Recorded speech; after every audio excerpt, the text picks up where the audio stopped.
Estaremos fazendo uma leitura na versão Almeida, Nova Almeida atualizada, uma versão recente de uma Bíblia muito tradicional do Brasil, né? A Almeida atualizada é uma Bíblia, é a mais lida no Brasil, e essa é uma versão lançada em dezembro.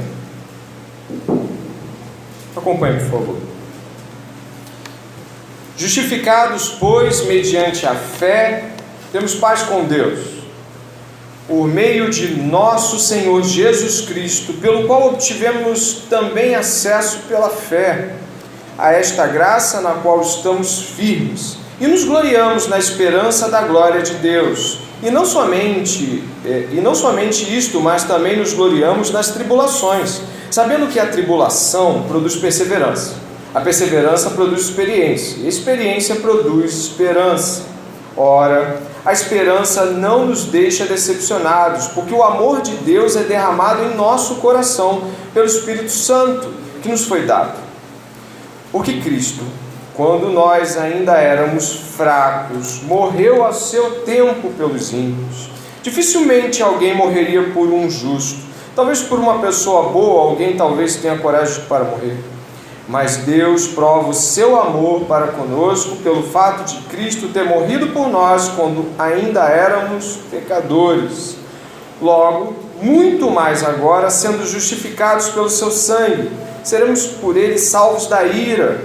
Porque se nós, quando inimigos, fomos reconciliados com Deus mediante a morte de seu Filho, muito mais, estando já reconciliados, seremos salvos pela sua vida. E não apenas isto, mas também nos gloriamos em Deus por meio do nosso Senhor Jesus Cristo, mediante o qual recebemos agora a reconciliação. Convido a todos a orarem também nesse momento. Pai, em nome de Jesus Cristo, nós louvamos o Teu nome, nós engrandecemos o Teu nome aqui, essa noite.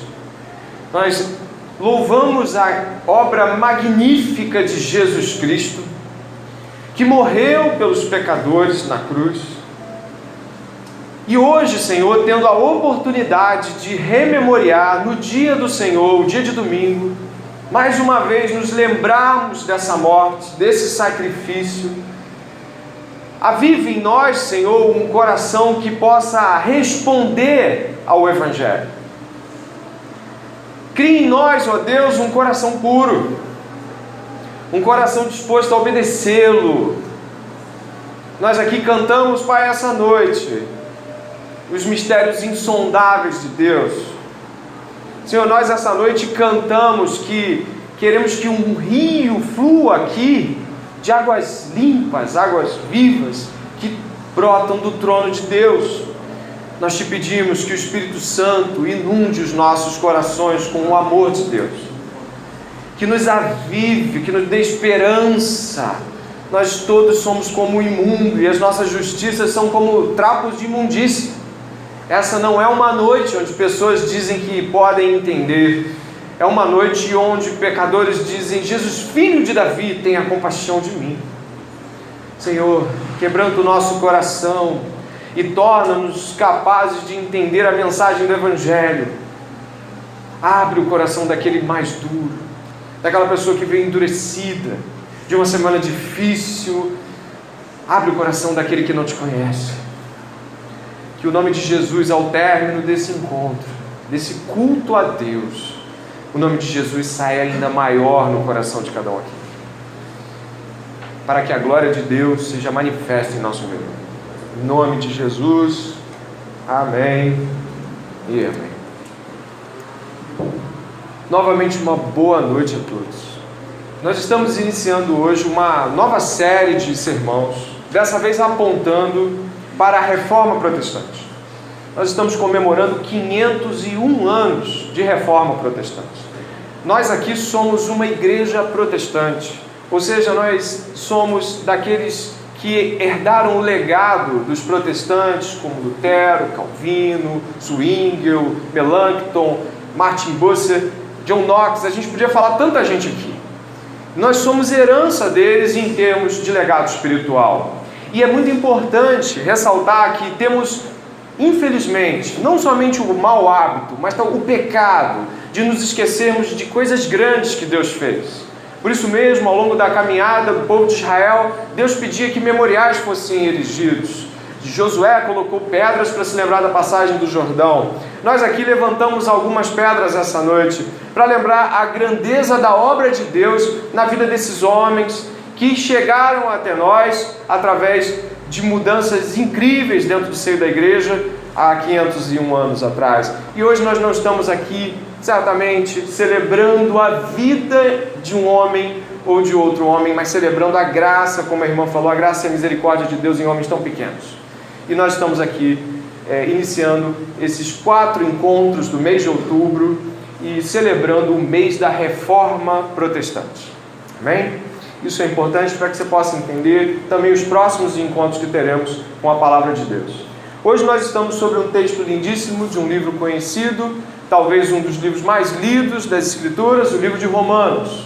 Você já deve ter ouvido falar de algum versículo ou mesmo pelo menos da menção do livro de Romanos. Ele é um livro muito importante e ele foi motivo de avivamento e transformação na vida de muita gente, como John Wesley, como o próprio Lutero e Agostinho, porque esse livro traz toda a construção do Evangelho, a estrutura do Evangelho está nele, toda a criação, queda e redenção são descritos, o livro é completo, é o que mais se aproxima de uma teologia sistemática nas Escrituras no Novo Testamento. Antes de entrarmos propriamente no texto, e o sermão dessa noite tem como título Tribunal de Deus, eu te convido a uma reflexão para que a gente possa ter um entendimento claro da condição e da relevância de se falar de reforma protestante nos dias de hoje. Nós estamos hoje com uma crise muito grande, uma crise espiritual muito grande, e palavras como Deus, Evangelho, Bíblia, Igreja, ninguém tem um significado para isso que seja constante. Se você andar perguntando por aí o significado de igreja, Deus, Evangelho, as pessoas vão lhe dar 1000 explicações distintas e é bem capaz de num grupo aí de 10 cristãos você não tem uma coerência sobre estruturas simples. Portanto, não é somente falar da reforma protestante, mas é gritar em alta voz a necessidade de uma reforma nos dias de hoje. Eu quero ressaltar aqui para cada um que veio que o Brasil é composto, segundo o último censo do IBGE, de 86% de pessoas cristãs. Talvez isso te assombre, mas 86% dos brasileiros, segundo o último censo, se declararam cristãos. Isso é muita coisa. Desses, 130 milhões são católicos e 22 milhões de evangélicos. Desses 130 milhões de católicos, apenas 6 milhões disseram que vão à missa. 6 milhões e meio, para não ser injusto. Desses 22 milhões de evangélicos, 4 milhões se disseram não praticantes. Nós temos uma crise do ponto de vista espiritual. Esses dados, talvez você pense, são apenas dados. Eles podem não ser cabais, mas eles demonstram um sintoma. Nos Estados Unidos, a maior nação cristã, seguida do Brasil em tamanho, em quantidade, nos Estados Unidos, a revista Christianity Today fez uma pesquisa com cristãos que se professaram nascidos de novo. Presta bem atenção. Nos Estados Unidos, a expressão nascido de novo indica cristãos que estão ativos dentro do seio da igreja.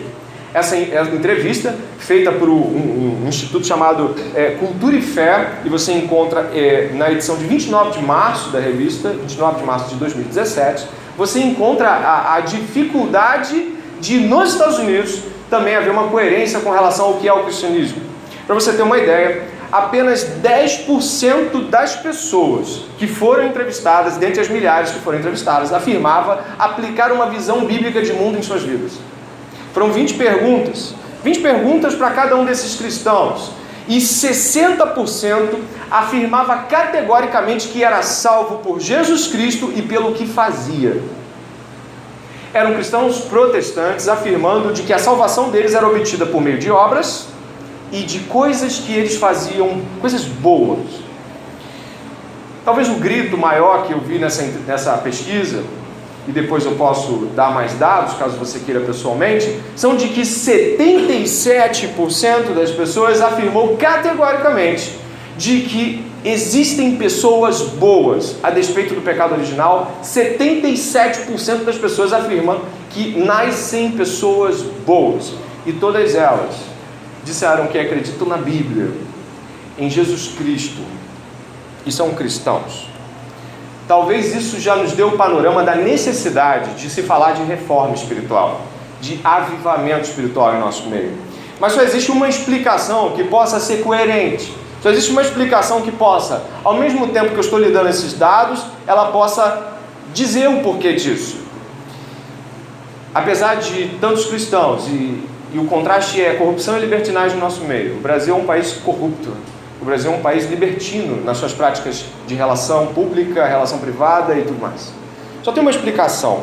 Essas pessoas não foram evangelizadas com o Evangelho. Elas foram evangelizadas com qualquer outra notícia, mensagem, ou seja lá o que for, mas não com o Evangelho. Elas foram ganhas, porque elas se dizem cristãs. Você está entendendo? Ao ponto da pessoa se dizer, eu sou cristão, ela foi ganha para algo, mas não foi para o Evangelho, não foi para a Bíblia. São pessoas convidadas a teatros, gospel. Vai ter um teatro na minha igreja, vem até a minha igreja, é meu teatro, uma peça. São pessoas que você convida, e muitas vezes eu já, em práticas passadas, fiz isso. Vem na minha igreja, vai ter uma coisa legal lá. E quando você chega lá, é uma coisa legal mesmo, mas não é Evangelho. São pessoas que foram comunicadas de meio Evangelho, e meio Evangelho é Evangelho nenhum. Essas pessoas estão compromissadas com uma visão de um Deus falso, e é impossível não olhar para isso tudo e pensar, precisamos de uma reforma urgente, uma reforma hoje, uma reforma entre os protestantes, uma reforma nova entre os católicos. É impossível que você esteja ouvindo essas coisas dizendo assim, bom, vamos orar, né? Sim, vamos orar e pedir, Deus nos usa, porque isso está caótico. Há 501 anos atrás, a coisa estava muito complicada, e eu não vou aqui abranger todo o contexto, como poderia ser feito numa escola bíblica, mas o clima anti-espiritual e apóstata estava dominando a Igreja Católica, e lembrando que a Igreja Católica dominava o cenário público, o cenário político, o cenário espiritual. A Igreja Católica dominava todos os poderes, poder material, poder espiritual. A Igreja Católica era todo o poder possível há 501 anos atrás. Nesse momento, um monge agostiniano, na casa dos seus 20 e poucos anos, Martim Lutero, ele foi usado por Deus num momento específico da história para falar verdades que aquele tempo precisava ouvir. A Europa era cristã, mas sem o Evangelho. Hoje a Europa é sem Evangelho e sem cristianismo. A maioria dos europeus se declara distante de uma visão religiosa, ou talvez islâmica, como no caso da França, que é hoje de maioria islâmica. Nós então temos 500 anos atrás um cenário que hoje pode nos trazer tristeza em lembrar, relacionamento com o que vivemos hoje, mas talvez esperança. Naquilo que a irmã falou, Deus usando pessoas miseráveis como eu e você para falar verdades que esse tempo precisa ouvir. Verdades que nós precisamos pregar para os nossos próprios corações, para que a gente não venha até mesmo acreditar que a gente está vivendo um mundo utópico, sabe? Às vezes quando você prega a verdade por muito tempo, e mais poucas pessoas pregam, você pode achar que você está vivendo uma utopia, e que o Evangelho é mais suave do que isso. Só que o Evangelho não é assim. Leonardo Ravenhill disse certa feita, de que Deus jamais vai chegar no céu, e Leonardo Ravenhill, um pastor norte-americano da década de 60 e 70, Deus não vai chegar no céu e vai dizer, Leonardo, você viveu o Evangelho de uma forma muito radical, você levou muito a sério. Deus jamais falaria isso para nós. Deus realmente acredita que devamos levar o Evangelho a sério e de forma radical. O contexto daquele tempo é de que a Igreja Católica havia retirado a Bíblia da mão dos fiéis. Por volta de 1200, 1300, a Igreja havia retirado gradualmente o acesso à Bíblia Sagrada. E hoje, temos acesso à Bíblia Sagrada? Sim, só que hoje é diferente. Não se tira o acesso, mas a necessidade. Você não diz para a pessoa que ela vai ficar sem a Bíblia, você diz para ela que ela não precisa da Bíblia. ela precisa das emoções, das impressões pessoais, mas ela não precisa da Bíblia. Segue o teu caminho com aquilo que você acha ser evangelho. Então, se nós tínhamos um contraste de um evangelho presumido por ausência de Bíblia, hoje nós temos um evangelho presumido por presunção. Não precisamos tanto assim. Onde nós chegamos? E qual é o problema? A Igreja Católica de 501 anos atrás, e aqui eu paro o contexto, criou um Deus que não existia, um Deus que as pessoas tinham medo e odiavam, um Deus cruel, um Deus sádico, um Deus que mandava pessoas para o inferno, e um Deus que não é o Deus bíblico, ou ao menos não o Deus que nós vamos estudar aqui hoje.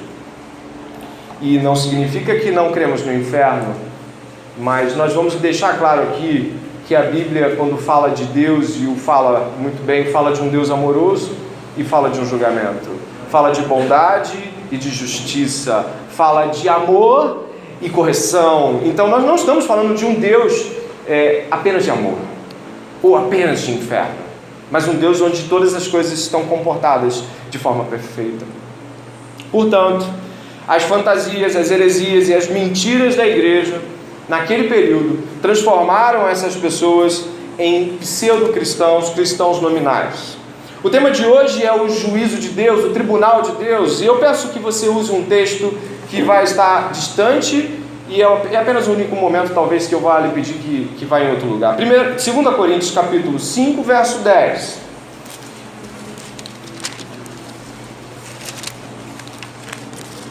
Segunda carta aos Coríntios, capítulo 5, verso 10.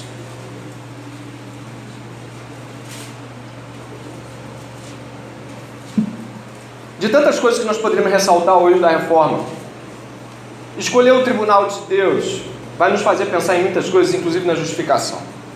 Portanto, 2 Coríntios, capítulo 5, verso 10, diz assim a palavra do Senhor: porque é necessário que todos nós compareçamos diante do tribunal de Cristo, para que cada um receba segundo o bem ou mal que tiver feito por meio do corpo.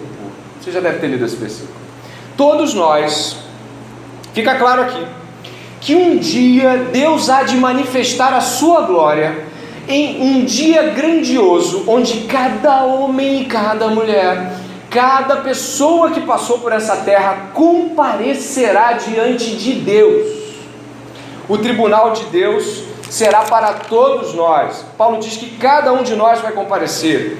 Pense por favor nisso e o quanto isso é grande. Cada ato, pensamento, emoção, escolhas vão estar diante de Deus. Os livros serão abertos e eu e você estaremos diante de um Deus perfeito, sem mácula, um Deus onde você não pode imaginar haver tanta justiça e tanta bondade.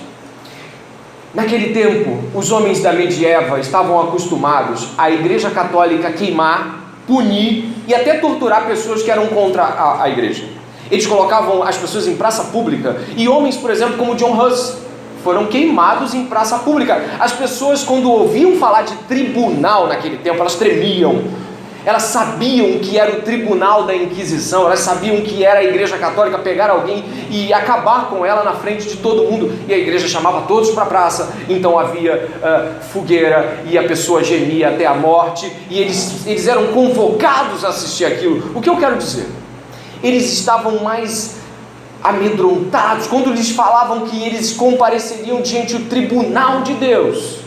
E eles já tinham o tribunal da Inquisição, eles já tinham o tribunal católico. Eles pensavam, se o tribunal da igreja é assim, imagine o tribunal de Deus. Vocês estão entendendo? É por isso que quando nós aqui falamos uns para os outros, todos compareceremos diante do tribunal de Deus, ninguém treme na base, ou poucas pessoas tremem. Nós estamos acostumados com isso. Nós estamos. Uma vez eu conversei com um menino, e ele falou que a coisa mais temerosa no lugar onde ele morava era o tribunal do tráfico. Na comunidade dele, roubou, perde a mão. Então até o bandido tinha medo de roubar perto da comunidade. E tinha medo de roubar e perder a mão. Sabe, nós não temos esse medo, não estamos acostumados com julgamentos na nossa frente, não vemos pessoas queimar. E a Igreja Católica deixava claro de que esse tipo de punição era um espetáculo onde você poderia antever o fim dos pecadores. Diante disso, a Igreja gerou, preste atenção nesse ponto da mensagem, gerou uma teologia que desse resposta ao tribunal. Quem vai para esse tribunal? Que tipo de pessoa vai diante de Deus e vai ser queimado, talvez? Que tipo de gente merece a tortura eterna? A Igreja Católica, então, ela criou uma teologia de tribunal sem Deus, ou com outro Deus, uma outra teologia. A Igreja construiu um cenário, e aqui eu faço uso de algo que pode lhe parecer risonho, mas é o modo como a Igreja Católica pensa em tribunal de Deus até hoje, o Alto da Compadecida. Nesse filme que ficou famoso no Brasil, um filme muito bem feito até, ele tem aquela literatura de cordel, então você tem os personagens, eles praticam, você já viu esse filme? Já viu? A cena aí para ver, você já viu esse filme? Alto da Compadecida, tem o João Grilo, o Chicó, personagens fantásticos, né? Eles captam a sua percepção acerca do todo. Só que acontece no final do filme um tribunal, e nesse tribunal está lá Jesus, um Jesus claro, inclusive, Maria, cheia de graça, e todo mundo que morreu na penúltima cena entra lá. O cangaceiro que matou todo mundo, a mulher que era uma mulher meio da vida, da cidade, os personagens que trapaceavam. Sabe o que acontece? Todo mundo aparece no final, e aí é o julgamento. Só que acontece algo estranho. Maria, cheia de graça, intercede. Porque ela é cheia de graça. A teologia católica diz que santos que viviam de uma maneira muito correta, eles tinham mais graça do que precisavam para ser salvos, então eles viravam intercessores. Aí eles ofertavam graça e mediação. Então Maria está lá, aí aparece um enrolador. Maria chega e fala: olha, eu sei que ele enrola, mas ele também ajudou o cara ali. Aí vai passar o outro: eu sei que ele quer bater na mulher dele, mas ele também trata ela bem quando ela faz umas coisas assim. Aí aparece o cangaceiro, o cara matou todo mundo, uma espécie ali de lampião aparece, e o que acontece? Ele é perdoado, ele teve uma infância difícil. O diabo está furioso. Já ouviu essa expressão aqui, né? O diabo está furioso. Sabe por que está furioso? Ninguém é culpado. Todo mundo fez alguma coisa, e Maria, cheia de graça, intermediou ou o retorno, porque tem uns personagens que até retornam à vida, ou todo mundo vai para o céu. Nem lembro se vai alguém para o purgatório. Sabe o que é isso? É o que as pessoas creem sobre tribunal de Deus na Igreja Católica, de 130 milhões de pessoas no Brasil, e é o que a maioria dos evangélicos crê. E eu te asseguro que a maioria dos evangélicos crê que possa fazer algo para agradar a Deus, de tal forma a ganhar o seu favor. Portanto, se estamos hoje aqui diante do tribunal de Deus, que não seja o tribunal do Alto da Compadecida, que não seja o tribunal católico que desconstruiu um Deus irado e criou um Deus abobado, um Jesus que precisa de uma mediação para entender se deve ou não julgar alguém digno de inferno. Imagine Jesus ali sem saber, e Maria vai e conduz ele ali para uma condição de entendimento. Essa é a construção católica de inferno, e a construção evangélica só tira Maria, fica com todo o resto. Eu garanto para você que a suma disso é a construção teológica da maior parte de nós. E se não, é a herança que ainda passa pelas nossas veias e faz com que a gente... Sabe quando você cometeu um pecado, você é salvo, você cometeu um pecado e você tem vergonha de olhar para Deus? É porque você ainda acredita que, deixando de cometer, você tem mais justiça para olhar. Se formos justificados pela fé, não há nada que possamos fazer que nos torne mais dignos diante de Deus. E eu te convido essa noite a pensar comigo profundamente sobre a justiça de Deus E se todos compareceremos diante do tribunal de Cristo, que venhamos a saber que comparecimento é esse. Eu lhe convido então a retornar para Romanos, capítulo 5.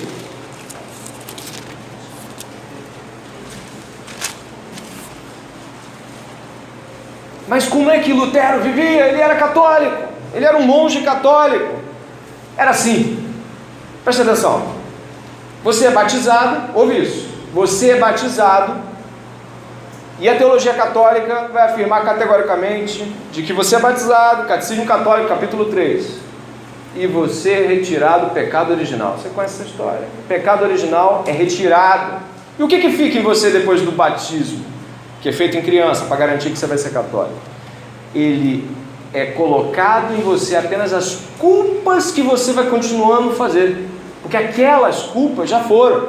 Você agora tem apenas que mediar isso, fazer mais coisas boas do que coisas más. E aí você consegue chegar no fim da história e você leva a Deus no bico, porque afinal o pecado original já foi retirado com o batismo. A Bíblia não afirma em nenhum momento que o batismo retira o pecado original. A Bíblia não diz que o batismo é sacramento em nenhum momento, e não diz que nós somos limpos pelo batismo enquanto águas, mas pelo sangue de Jesus Cristo. Portanto, entender essa realidade pode parecer então muito simples. A teologia católica era muito simples. Eu sou batizado e eu faço uma média, eu vou fazendo coisa boa. Não era tão simples assim. Pessoas doavam fortunas inteiras para se ver livres dos pecados que cometiam durante toda a vida e da culpa deles. Elas andavam quilômetros de joelho de uma cidade para outra se dissessem que aquilo seria dado como uma boa obra diante de Deus. Elas não questionavam nada na teologia católica porque temiam o juízo da igreja. Elas acreditavam que se esforçassem poderiam agradar a Deus. Lutero, esse monge agostiniano, ele era católico e ele falava assim: eu me torturava com orações, jejuns, guarda de vigílias, eu me congelava no frio da neve, eu me infligia tanta dor. Ele dizia, ele se confessava tantas vezes por dia, que às vezes saía do confessionário e voltava para o confessionário, porque entre um corredor e outro havia pecado com a própria mente. E ele voltava a ponto de um dos seus confessores falar assim: confia na misericórdia e vai em paz. O cara não aguentava mais. Lutero estava desesperado, porque ele percebia que ele ia, confessava e o peso da culpa permanecia. Então ele ia fazer uma vigília à noite, ele fazia jejum, ele fazia oração, e o peso da culpa continuava, e o peso da culpa continuava. Entre 1506 e 1510, Lutero falou assim: eu vi o abismo da culpa face a face, e a minha vida estava perdida. Lutero faz uma representação muito interessante com a vida dele. Sabe o que ele diz? Ele fala que por anos, não só numa noite, mas por anos, ele lutou com um anjo como Jacó. Ele passou anos de vigília. A cada vigília ele estava puxando a perna do anjo, dizendo: justifica-me, justifica-me, justifica. Você já leu isso em Gênesis 32? Jacó lutando com Deus.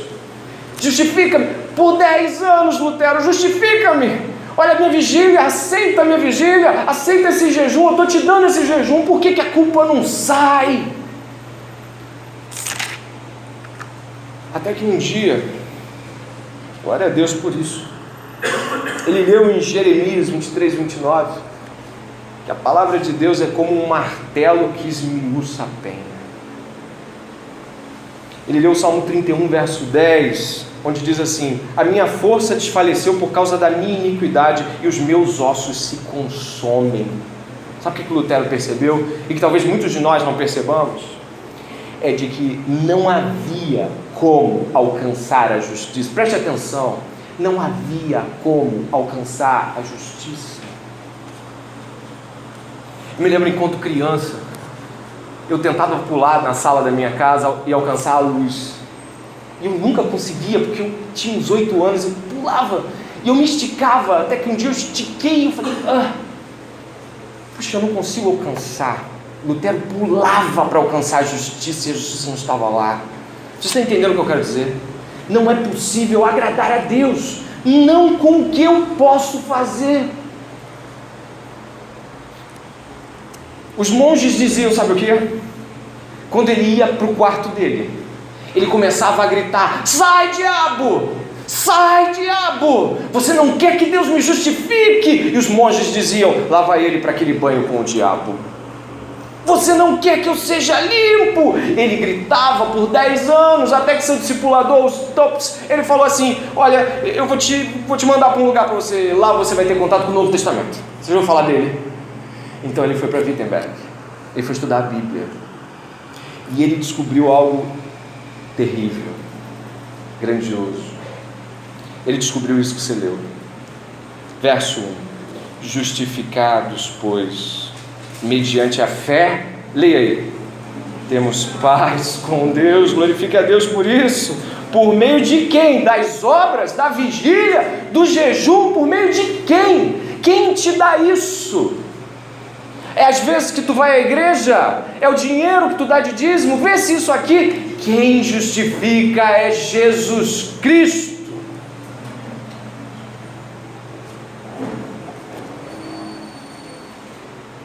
Discutindo com homens do seu tempo, em 1518, ele falou assim, diante do debate em Heidelberg: é certo, preste atenção, é certo que o homem precisa desesperar-se totalmente de sua própria capacidade, antes de estar preparado para receber a graça de Cristo. Você já se desesperou essa noite? Você já se desesperou hoje pela manhã? Você já se desesperou alguma vez na vida, percebendo não poder alcançar o favor de Deus? Você já se desesperou diante do seu pecado e disse: não há nada que tire a culpa disso? Você já se desesperou? Lutero se desesperou. E ele percebeu que a culpa pessoal diante de um Deus santo, que nunca erra, que nunca conheceu o mal, e que era capaz de julgar atos e pensamentos, tirava-lhe a força. Ele se viu no tribunal de Deus como réu confesso e sem direito a nada. Então ele se joga e se rende. Ele se esvai de toda a sua religião e fala: não há como te alcançar, não há como alcançar a justiça de Deus. Justificados, pois, mediante a fé, temos paz com Deus por meio do nosso Senhor Jesus Cristo, diz a palavra de Deus, pelo qual obtivemos também acesso pela, leia aí, fé, a esta graça no qual estamos firmes e nos gloriamos na esperança da glória de Deus. Quando ele viu que a justificação, o ato de tornar alguém culpado, não mais culpado, eu vou começar por aí, um culpado deixa de ser culpado, não poderia ser comprado, o perdão não poderia ser comprado.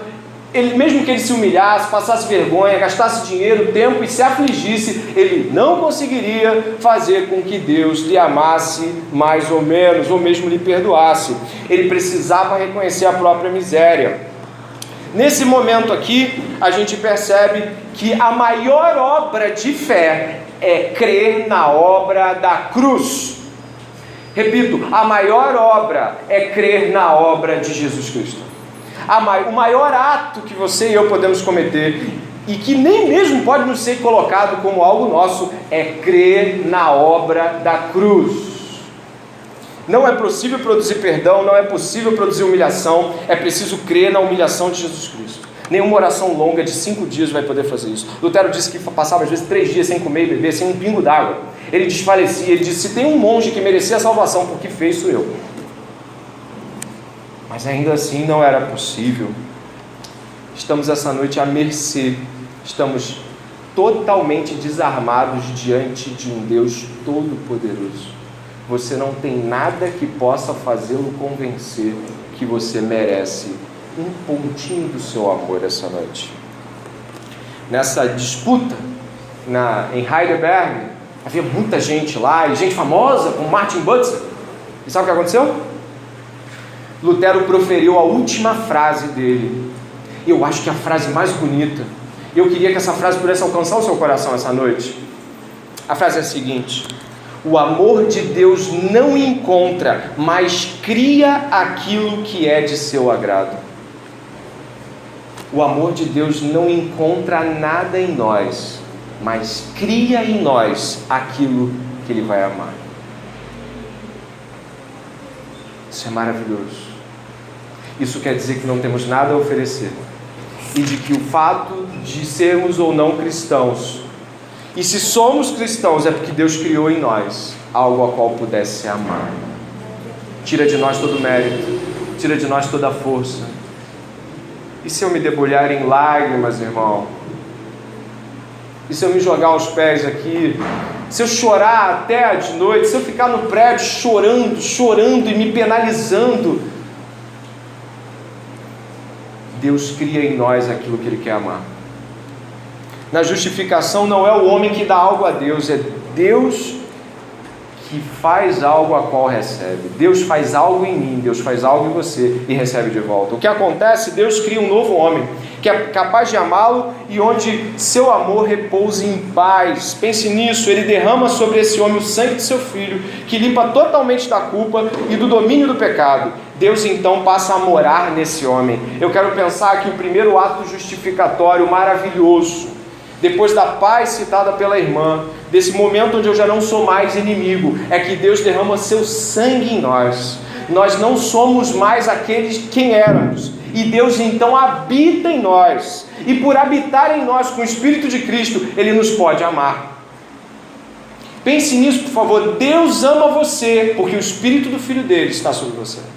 Deus me ama, porque o Espírito de Jesus Cristo habita em mim.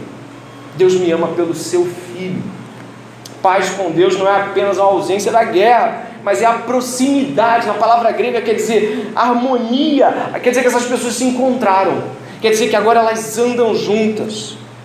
Esse novo relacionamento se tornou possível, e aí o verso 2 vai nos dizer, ele se tornou possível porque pela fé e essa graça na qual estamos firmes e nos gloriamos na esperança da glória de Deus. A paz restaurada é maravilhosa, o fato de não estarmos mais em guerra com Deus, mas existe um objetivo maravilhoso aqui no final do verso 2, que é a esperança da glória de Deus. A obra da fé em Cristo Jesus, ela nos traz a esperança de que aquilo que nós perdemos possa ser achado. Colossenses 1:27 diz assim: Cristo em nós, esperança da glória. Sabe quando diz a palavra de Deus em Romanos 3:23, de que nós fomos destituídos da glória de Deus? Todos pecaram e foram destituídos da glória de Deus, mas com a fé em Jesus Cristo, nós estamos caminhando para recuperar aquilo que era que deve ser o objeto mais desejoso do nosso coração essa noite, a glória de Deus, Cristo em nós. Eu e você saímos daqui com Cristo em nós, dentro do nosso coração, mudando nossa vida. Somente se Cristo habitar em nós é que podemos ter Deus como Pai e Deus como amigo. Lutero costumava usar um termo em latim que dizia assim: homo incurvatus si. Ele dizia que o homem é curvado para dentro. A menos que Deus entre dentro desse homem, esse homem ele só olha para dentro de si. Ele só olha o que ele quer fazer e o que ele quer viver. Essa justificação ela é maravilhosa e ela continua no verso 3, observe por favor. E não somente isto, mas também nos gloriamos nas tribulações, sabendo que a tribulação produz o quê? Perseverança. A perseverança produz o quê? Experiência. E a experiência produz? Olha que maravilha! Existe um momento aqui onde todas as inseguranças são tiradas e esse alguém se lança em Cristo. Aquilo que era a tribulação que ele temia, agora é a tribulação que o leva. Percebe que há uma progressão aqui, um uso retórico de Paulo comum nos filósofos. Ele vai dizer assim, tribulação, perseverança, experiência e o quê? Esperança. Ele vai dizer o modo como qual a esperança é obtida. A esperança é obtida quando, ao passar pela tribulação, eu me mantenho firme em Deus. E aí eu consigo perceber aquilo que Ele quer me mostrar, que é a esperança da glória de Cristo.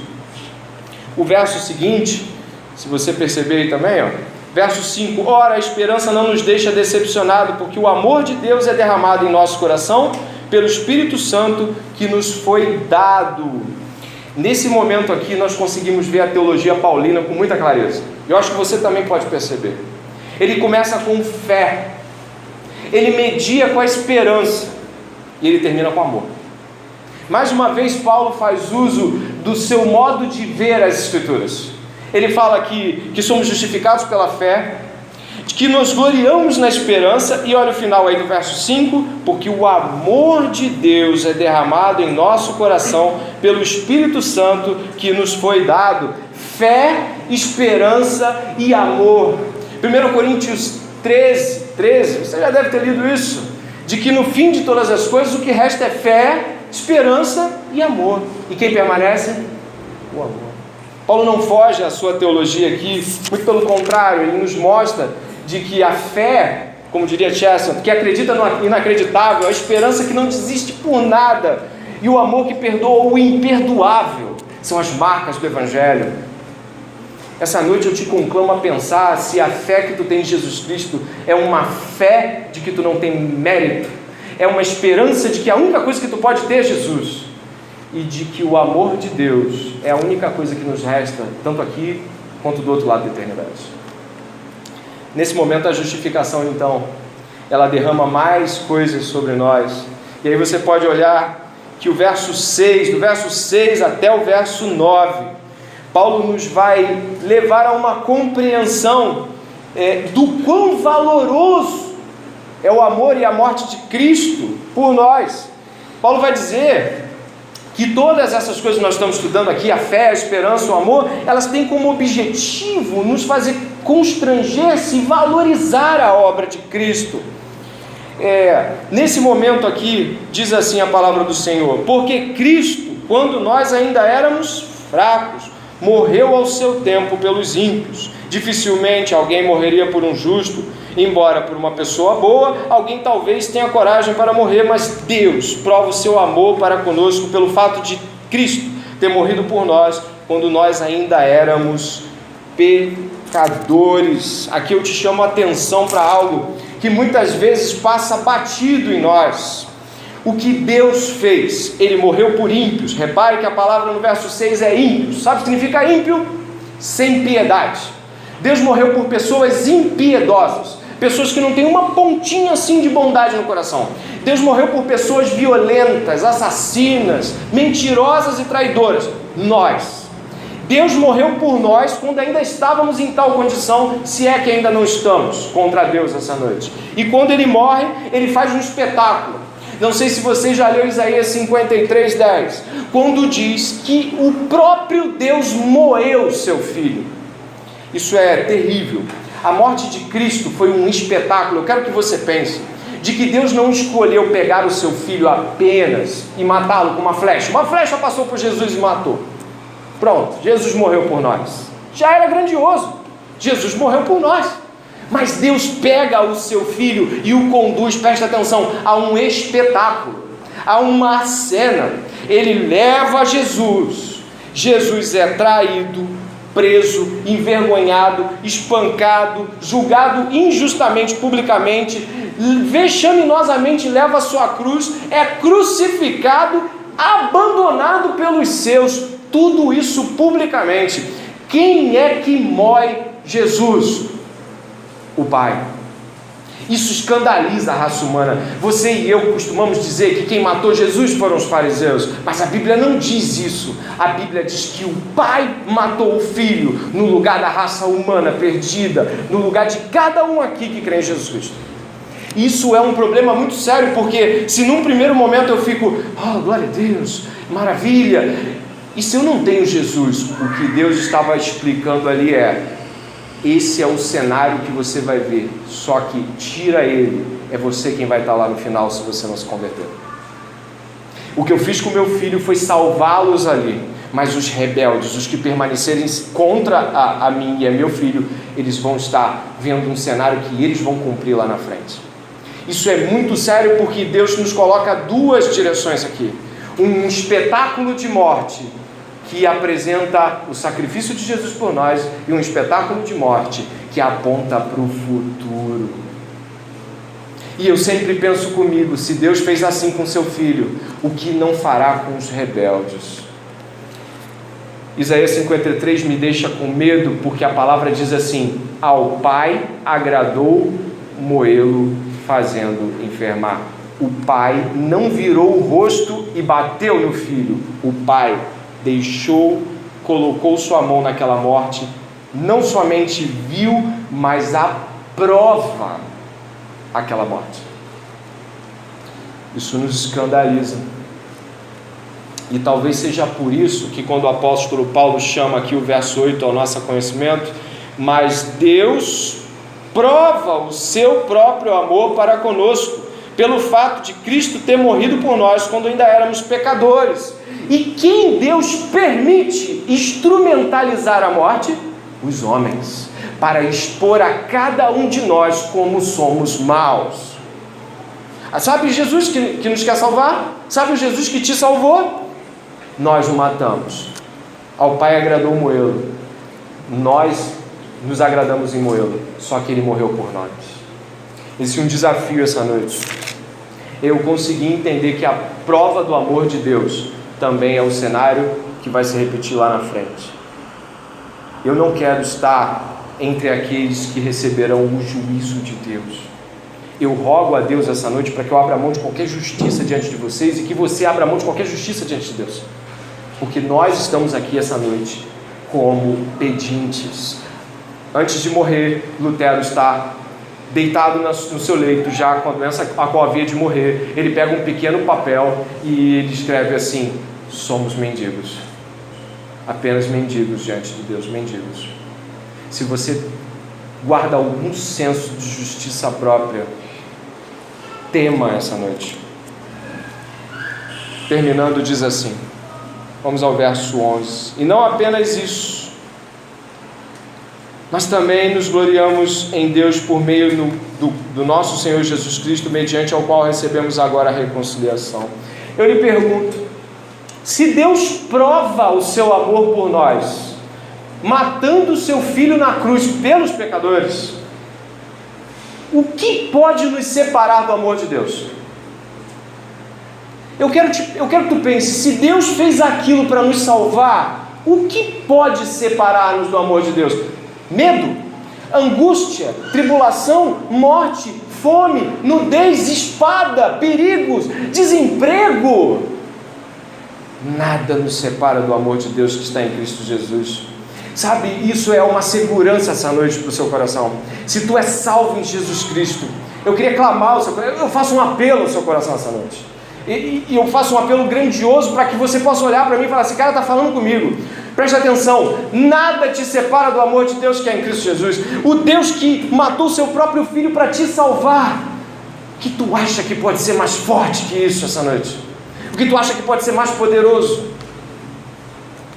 Seus momentos de incredulidade, suas angústias pessoais, seus conflitos internos, você acha que isso é maior do que o amor de Deus em Cristo? Não. Quando Paulo tinha seus momentos, ele dizia: nada nos separa.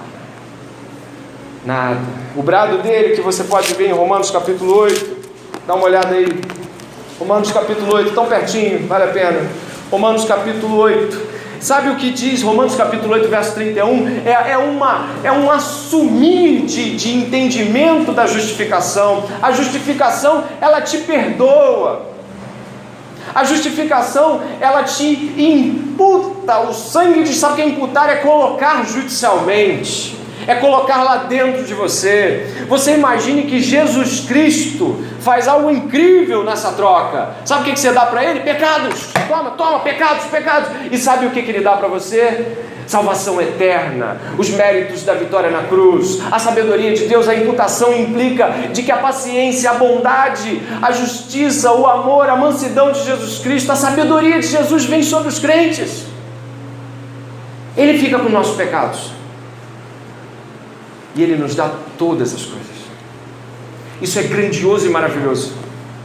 Você imagina que nós somos de Jesus e Jesus é nosso, mas olha o que damos a Jesus e olha o que Jesus nos dá.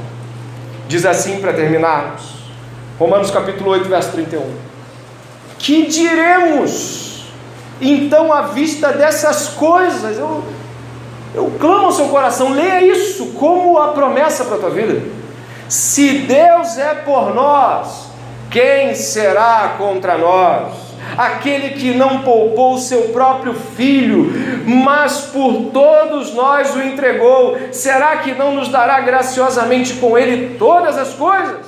Quem intentará acusação contra os eleitos de Deus? É Deus quem os justifica. Quem os condenará? É Cristo, Jesus, quem morreu, ou melhor, quem ressuscitou, o qual está à direita de Deus e também intercede por nós. Leia comigo em voz alta. Quem nos separará do amor de Cristo?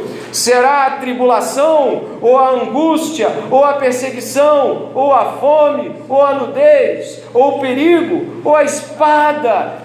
Nada nos separa do amor de Jesus. Essa é uma noite onde você, abrindo mão de toda a justiça própria, pode se derramar aos pés de Jesus Cristo sem nenhuma dúvida e dizer: nada tenho eu além de ti. As tuas angústias, sabe aqueles momentos onde você duvida da própria fé? Se a tua dúvida é se você fez algo para merecer, a tua dúvida é válida, lance aos pés do Senhor e abra mão dessa justiça própria. Mas se a tua dúvida é como alguém tão miserável pode ter Jesus Cristo, a tua dúvida está resolvida. Ele quer os miseráveis, Ele quer aqueles que não têm valor, Ele quer aqueles que não se julgam bons, Ele quer aqueles que não têm nada para oferecer. Se você não tem nada a oferecer a Jesus Cristo essa noite, se você abrir mão de todas as suas justiças, você pode ter Jesus essa noite.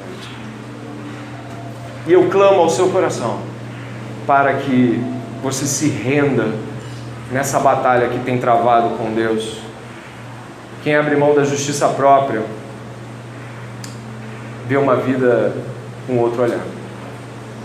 Vamos ao Senhor em oração.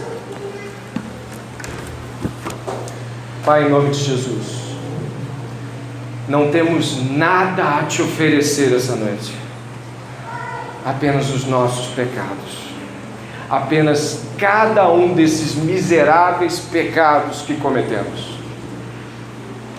Olho para mim essa noite, Deus, e olho com muito medo, porque eu sou um homem mau, e cada um talvez esteja fazendo o mesmo, mais ou menos intensamente, olhando para si mesmo e dizendo: como alguém assim pode ser salvo?